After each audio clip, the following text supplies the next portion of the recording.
Seturut dengan pembacaan Alkitab kita, hari ini kita membaca dalam 1 Petrus pasal 2 ayat 1 sampai 10. Mari kita membuka Alkitab dalam buku 1 Petrus pasal 2 ayat 1 sampai 10.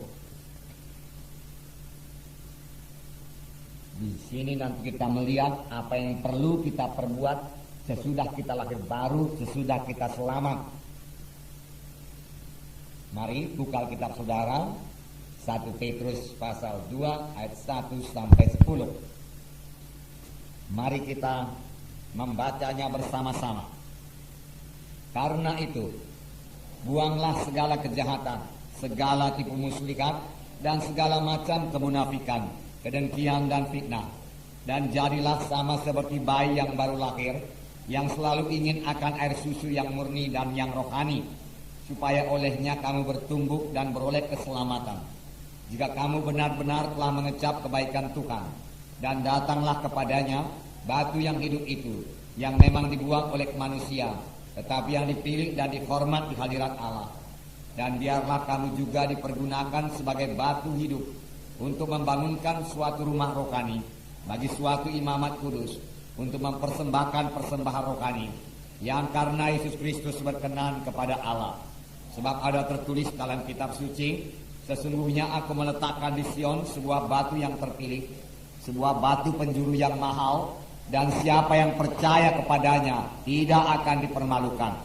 Karena itu bagi kamu yang percaya, ia mahal. Tetapi bagi mereka yang tidak percaya, batu yang telah dibuang oleh tukang-tukang bangunan telah menjadi batu penjuru, yang juga telah menjadi batu sentuhan dan suatu batu sandungan.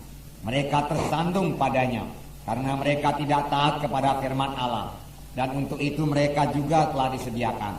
Tetapi kamulah bangsa yang terpilih, imamat yang rajani, bangsa yang kudus, umat kepunyaan Allah sendiri, supaya kamu memberitakan perbuatan-perbuatan yang besar dari Dia yang telah memanggil kamu keluar dari kegelapan kepada terangnya yang ajaib.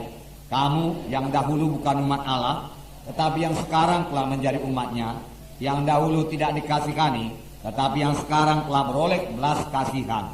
Nah, saudara, firman Tuhan ini dimulai dengan perkataan karena itu.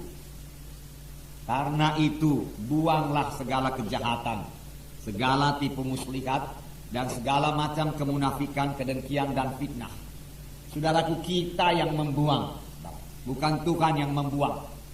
Tuhan sudah lama membuangnya dari kita. Tetapi kerap kali setelah kita kutip dan kita tahan-tahan lagi dalam hidup kita ini. Nah, firman Tuhan berkata, karena itu, karena apa ini, saudara? Kita membuang ini semua. Buang, dia katakan segala kejahatan. Dipakai perkataan segala, artinya semua macam kejahatan. Buang, jangan disimpan-simpan lagi. Segala tipu muslihat. Jadi tidak ada tipu muslihat dalam hidup anak-anak Tuhan. Segala macam kemunafikan, ya, dibuang semua.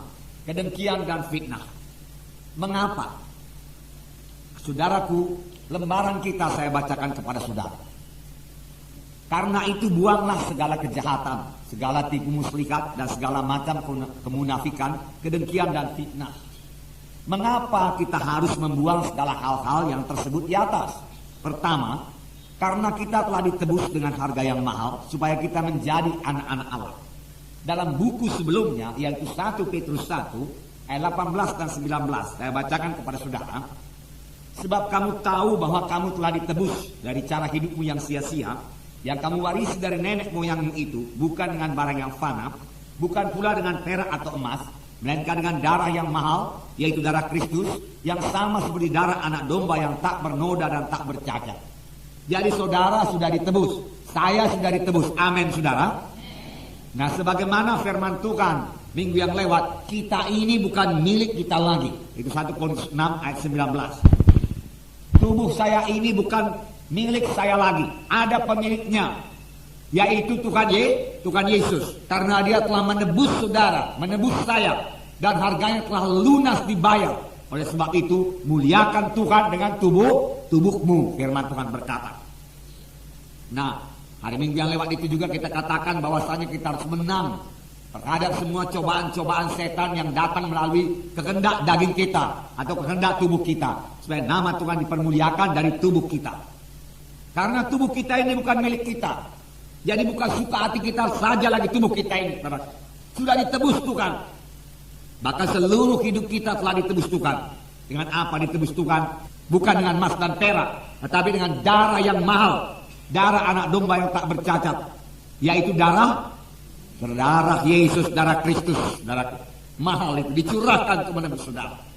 Karena itu, karena saudara sudah ditebus dan saudara sudah selamat, saudara bukan milik saudara lagi. Karena itu buanglah segala kejahatan, buanglah segala kemunafikan, tipu daya, kedengkian, fitnah, buang semua daripadamu. Dia katakan, karena hal-hal tersebut di atas itu tidak patut di dalam hidup anak-anak Tuhan. Itu bukan bahagian hidup anak-anak Tuhan. Dahulu itu bahagian hidup kita sebelum kita selamat. Nah, yang kedua dikatakan, mengapa ya kita buang segala perkara-perkara di atas itu tadi? Kedua, karena kita telah dilahirkan baru oleh firman Allah. Kita telah lahir baru menjadi kejadian yang baru. Perkara lama lenyap, jangan disimpan-simpan lagi. Perkara baru timbul. Saudara adalah kejadian baru. Amin, saudara. Ya, kejadian baru. Dalam 1 Petrus 1:23 saya bacakan kepada saudara. Baik, kita sama-sama membacanya. 1 Petrus 1:23. Mari kita baca.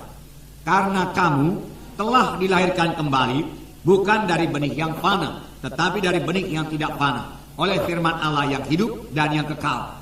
Ya. Telah lahir baru. Jangan bimbangkan ini, saudara. Saudara sudah lahir baru. Amin, saudara. Ya, lahir baru. Apa yang melahirkan kita baru? Yaitu firman Allah yang hidup dan kekal.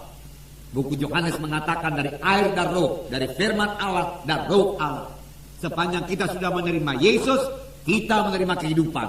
Kita lahir baru. Siapa yang memiliki Yesus, dia memiliki hidup baru sebenarnya. Siapa yang tidak memiliki Yesus, tidak memiliki hidup baru. Karena itu buang semua yang lama. Buang. Nah, karena kita sudah lahir baru, tidak patut lagi hal tersebut lengket dalam hidup anak-anak Tuhan. Buang, lepaskan. Karena saudara sanggup membuangnya. Tuhan tidak menyuruh kita suatu perkara yang kita tidak sanggup melakukannya. Kita tidak dibawa perhambaan dosa lagi. Sepanjang kita mau menolaknya, bebas. Kamu akan mengenal. Kamu akan mengenal. Kamu akan mengetahui. Mengetahui apa? Apa, saudara? Kebenaran. Dan kebenaran itu membebaskan kamu. Jadi bagaimana supaya kita bebas? Tahu, mengerti. Sekedar kebenaran saja, sudah ada kebenaran, sudah ada Yesus. Tapi kalau saudara tidak mengetahui kebenaran itu, tidak mengetahui firman Tuhan itu, maka kebenaran itu tidak membebaskan saudara. Tetapi supaya saudara mengetahui kebenaran itu, maka kebenaran itu membebaskan saudara. Termasuk bebas daripada perkara-perkara ini tadi, perkara-perkara dosa ini. Nah, saudara, ini hidup yang sentosa, hidup dalam roh Tuhan. Bebaskan itu semua.